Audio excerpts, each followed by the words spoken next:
When you visit St. Mark's today, you might not realize it, but we have quite a story, quite a history in the city of Richmond.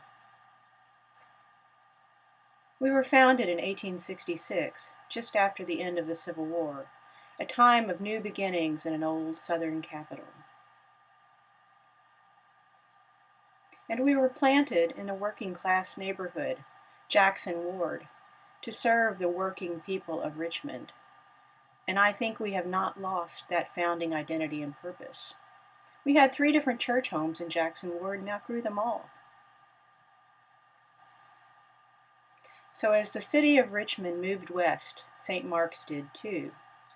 We landed where we are today in the early 1920s, and having outgrown 3 churches, we built a great big Neo-Georgian style church. And a few years later, when the stock market crashed, we were left with the largest debt in our diocese. But this did not stop us. I know a story of St. Mark's grandmothers going to the flea market to sell what they had. They raised a couple of dollars every week to pay off the debt, and it took another 20 years.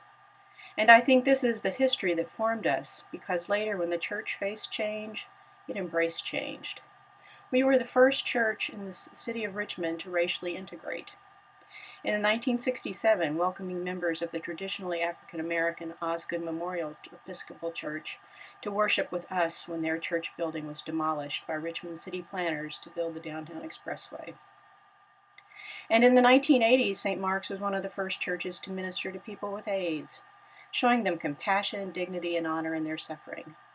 A local healthcare agency credits St. Mark's with providing more funerals and memorial services for AIDS victims than any other church in Virginia. St. Mark's was also one of the first Richmond churches to honestly welcome gay and lesbian members. And we were one of the first churches in our diocese to offer the blessing of holy unions and same-gender marriage, seeing the love of 2 people as the love of God expressed in human union. And we did this not always with agreement.